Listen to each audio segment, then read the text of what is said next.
porte à croire que le monde tourne autour du printemps arabe. Il ne se passe pas un seul jour sans que l'on entende des expressions printanières fleurir dans la presse. On en oublierait presque que les révoltes populaires du monde arabe ont commencé en plein hiver. Mais pour l'heure, en Palestine, on se réjouit de la libération d'un millier de prisonniers. En Tunisie, on s'affaire pour l'organisation des premières élections libres. En Syrie, le régime patauge dans le sang de son peuple. En Algérie, le gouvernement espère damer les pions à une importante délégation de parlementaires européens qui se rendra à Alger le 2 novembre prochain. Les peuples bougent dans certains pays arabes, dans d'autres, le printemps est encore abstrait. Pour en parler, j'ai invité Tokia Saifi, députée européenne et ancienne secrétaire d'État française d'origine algérienne. Madame Saifi, bonjour et merci d'être avec nous. Bonjour. Alors, une réaction à chaud par rapport à cette libération du soldat Khalid contre un millier de prisonniers palestiniens? Mais écoutez, une réaction, oui, moi je trouve tout à fait positif qu'il y ait cet accord entre le gouvernement israélien et le Hamas et qu'il soit question de la libération du soldat Khalid qui est emprisonné depuis plusieurs années. On a aujourd'hui la preuve d'ailleurs qu'il est vivant parce qu'il y avait une incertitude sur son sort et je pense tout à fait positif qu'il y ait autant de prisonniers politiques palestiniens qui soient libérés. On parle même de la libération de M. Bardoudi, qui est quelqu'un qui est très connu en Palestine, qui a fait un plan de paix, qui a fait des propositions de paix il y a à peu près 2 ans. Tout à fait. Donc je pense que c'est plutôt positif pour cette partie du monde. Alors, vous le disiez, Madame Saifi, pour autant de prisonniers, c'est-à-dire un millier, mais il ne faut pas oublier qu'il y a encore des dizaines de milliers qui sont encore en prison, dans les prisons israéliennes. Beaucoup d'entre eux ont entamé une grève de la faim tout récemment pour dénoncer les conditions donc, dans lesquelles ils vivent dans les prisons israéliennes, des conditions qu'on a donc qualifiées d'inhumaines, notamment par rapport à l'isolement carcéral qui dure plusieurs mois et qui est, selon donc les observateurs, contraire aux conventions internationales. Qu'est-ce que vous en pensez ? Mais ce que je pense, c'est que c'est le problème dans la globalité qu'il faut poser.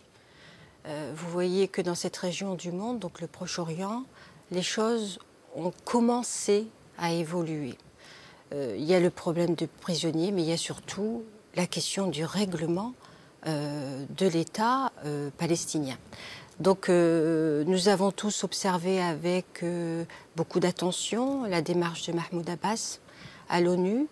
Je persiste à dire que c'est une démarche positive. Vous l'avez soutenue ? Je l'ai soutenue parce que je considère que le statu quo aujourd'hui n'est plus acceptable. On ne peut pas se renvoyer la balle comme c'est fait depuis plusieurs mois. Ce n'est pas possible à un moment où cette région du monde bouge beaucoup. On est en plein dans ce qu'on appelle le printemps arabe, les événements extrêmement importants en Égypte, en Tunisie, dans d'autres pays, en Libye. On aura l'occasion d'y revenir, je pense, tout à l'heure. Est-ce qu'il était possible que toute cette région du monde bouge de façon positive, parce que même si c'est compliqué, même si on observe des situations de détresse, de violence, il n'empêche que cela bouge. Est-ce qu'on pouvait accepter que pour le Proche-Orient et pour les Palestiniens, il y ait le statu quo? Non. Et je pense que c'est le discours, c'est le message que nous avons fait passer au Parlement européen, parce qu'il y a eu un débat, il y a eu une résolution, il y a 15 jours, quand la demande de Mahmoud Abbas a été présentée à l'ONU, le message global, le message principal du Parlement européen et des députés européens, c'était « nous soutenons cette démarche » car nous ne pouvons plus accepter le statu quo. Donc le problème des prisonniers politiques, des prisonniers en général, de la manière dont ils sont traités, rentre dans cette question. C'est la globalité maintenant qu'il faut traiter. J'ai vu que le quartet a demandé à ce qu'il y ait une réunion le 23 octobre. Il y a eu un certain nombre d'interventions à l'ONU quand Mahmoud Abbas a présenté sa demande. Il y a eu un plan qui a été proposé par la France où, en attendant qu'il y ait cette reconnaissance de l'État palestinien, qu'il fallait d'ores et déjà accorder le statut d'observateur aux Palestiniens. Donc je crois que tout va dans le bon sens et d'ailleurs demain le président Abbas sera à Paris, il va rencontrer Nicolas Sarkozy. Donc je pense que c'est important aujourd'hui d'envoyer ce message. Plus de statu quo. Alors, on va rester un tant soit peu dans cette région, c'est-à-dire le Proche-Orient, pour évoquer la Syrie. Vous le savez, Madame Saïfi, l'Union européenne a salué la création du CNS, le Conseil national syrien. C'est trop tôt pour le reconnaître? Je ne pense pas que c'est trop tôt. Je considère qu'après les exactions terribles qui ont eu lieu en Syrie, je crois que le gouvernement syrien, que le président Assad est décrédibilisé. Quand on commence à tuer son peuple, comme il l'a fait, je crois qu'on ne peut plus être amené à envisager l'avenir de son pays après avoir fait donner les chars et avoir tué des milliers de Syriens. Ce n'est plus possible. Donc je crois que la reconnaissance du Conseil national d'opposition syrienne vient à point nommé. C'est un message important qui est envoyé, comme nous l'avons envoyé pour le CNT au début des événements en Libye. L'Europe et notamment le Parlement européen, nous avions eu ce premier débat avec Madame Ashton sur les événements en Libye et nous avons été les premiers. Au Parlement européen, les députés européens ont été en pointe en disant qu'il faut d'ores et déjà reconnaître le Conseil national de transition libyen. Ça envoie un signe fort aux populations qui se battent au détriment de leur vie. Vous savez, c'est admirable ce qui se passe depuis des mois. Moi, je suis très émue de ce que je vois. Parce que les personnes qui sortent de chez eux, qui laissent leur mère, leurs femmes, leurs enfants, quand ils sortent, ils ne sont pas sûrs de revenir. Et ils sortent pour se battre pour la liberté. Et je pense que ces gens-là, nous avons le devoir, nous ici, qui sommes dans des démocraties depuis des siècles, des centaines d'années, qui apprécions ces démocraties, il faut avoir le courage de dire « ce n'est plus possible ». Moi, je suis du côté de la victime. Je suis du côté de ce père, de ce frère, de cette femme, parce que les femmes sont en pointe aussi pour se battre dans ces pays, parce qu'ils veulent la démocratie, ils veulent la liberté d'expression et ils veulent un avenir pour leurs enfants. Donc je pense que reconnaître le Conseil d'opposition syrienne arrive à point nommé. Vous pensez que la Syrie a des cartes de pression contre les pays européens ou d'autres pays qui, j'allais dire, osent reconnaître le CNS? Et je reprends donc quasiment littéralement les mots du ministre des Affaires étrangères syrien, donc, qui a annoncé récemment « oui, on va être très ferme si l'un ou l'autre pays européen reconnaissent le CNS ». Ils vont être fermes en quoi? En quoi vont-ils avoir des pressions? Est-ce que c'est possible de continuer dans une logique intraitable en n'ayant même pas un geste? Enfin, moi, la semaine dernière, j'ai tenu la commission politique de l'Assemblée parlementaire euro-méditerranéenne. Nous avons fait un grand débat où j'ai invité tous ces opposants syriens qui sont venus s'exprimer. Mais quand vous écoutez ce qu'ils racontent, mais c'est terrible. C'est terrible. Depuis des décennies, des tortures, pas de liberté d'expression. Vous avez l'impression que le pouvoir est enfermé dans une espèce d'autisme. Mais dans quel monde vivent-ils? Est-ce qu'ils ont conscience que ce n'est pas possible de continuer comme avant? Et vous savez, l'Europe a reconnu ce Conseil national d'opposition. L'Europe a fait son mea culpa. Quand on est arrivé au début du printemps arabe, on s'est bien rendu compte qu'effectivement, sous prétexte de stabilité, sous prétexte de lutte contre, entre guillemets, l'islamisme, on avait soutenu des dictateurs, des potentats, qui en plus volaient l'argent de leur peuple. Quand je prends ce qui se passait en Égypte, en Tunisie, où je faisais partie de la délégation qui s'est rendue en Tunisie dès les événements, 40% de la richesse nationale avait été pillée par la famille Ben Ali. Donc l'Europe a fait son mea culpa et elle a revu toute sa position. C'est pour cette raison que les pressions syriennes n'y feront rien, parce que nous ne reviendrons pas sur des positions qui ont été tristes pour les peuples, parce que c'est toutes ces personnes qui se sont battues pour leur liberté ont eu l'impression d'être complètement abandonnées par des pays des pays démocrates, des pays riches, des pays qui avaient les moyens de les soutenir. Alors, vous évoquez la Tunisie, vous avez rendu visite à la Tunisie, mais vous allez y retourner parce que l'Union européenne va dépêcher 150 observateurs électoraux donc en Tunisie. Vous en faites partie?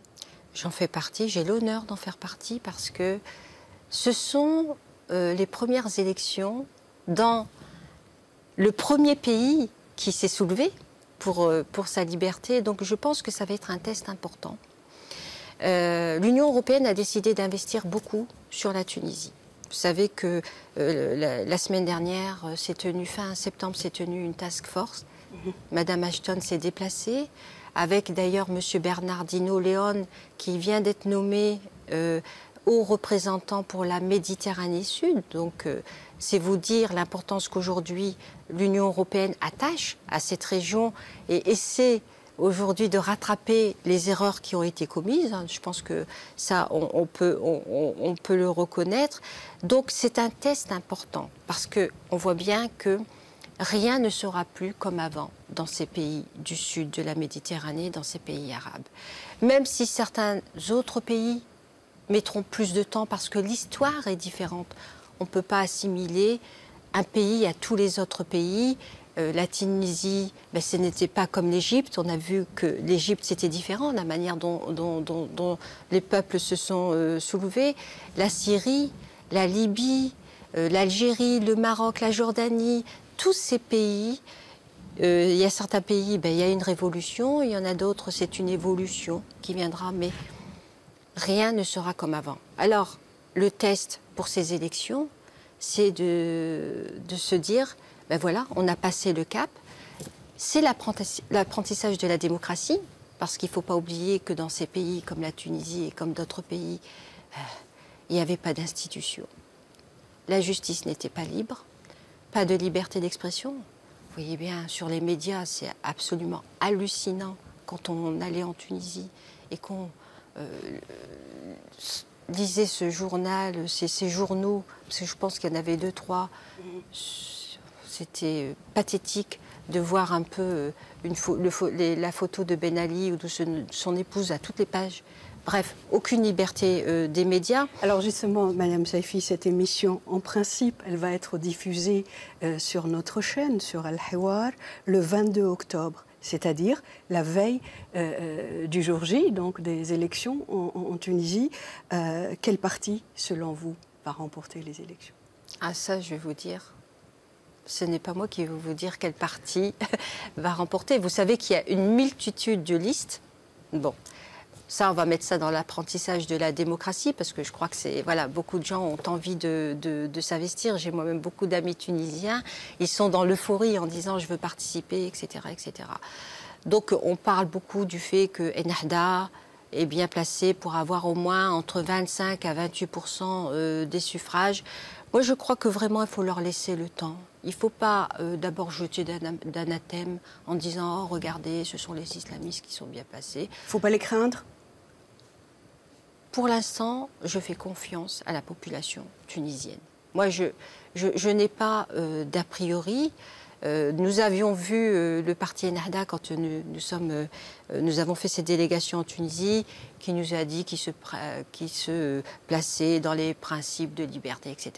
Cela dit, je suis tout à fait attentive et inquiète de ce qui s'est passé le week-end dernier, où quand même une télé a été attaquée parce qu'elle a diffusé un film, Persépolis, et que dans les facultés tunisiennes, il y a eu des agressions parce qu'on avait empêché une fille voilée de s'inscrire. Enfin, je ne connais pas le détail. Ce sont des signes qui doivent nous alerter. Rien à voir avec le parti Ennahda. Hein, donc, rien à voir avec le parti Ennahda, très bien.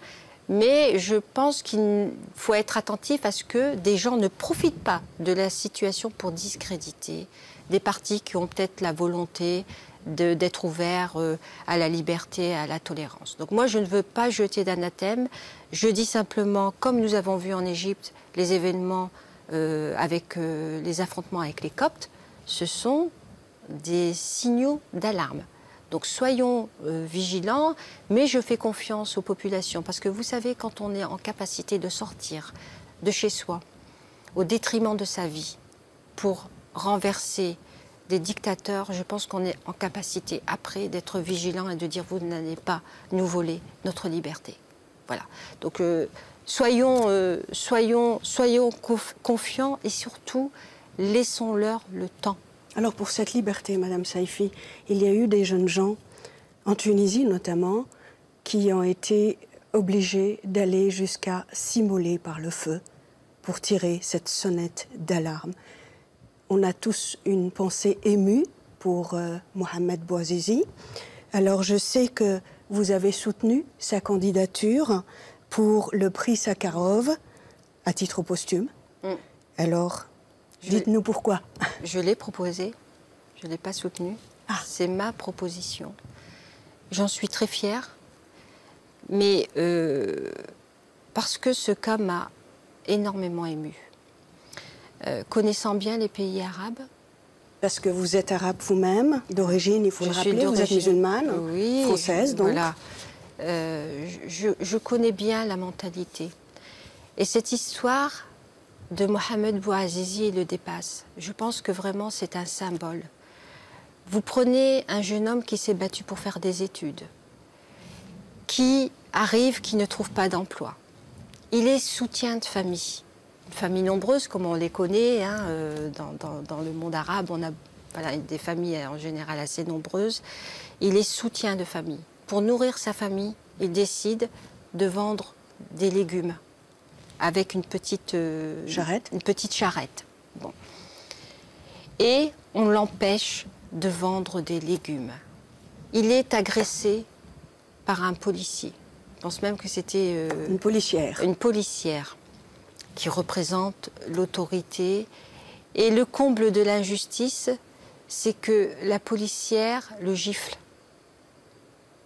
Et donc, suite à ça, il dit, il ne me reste plus qu'à aller m'immoler.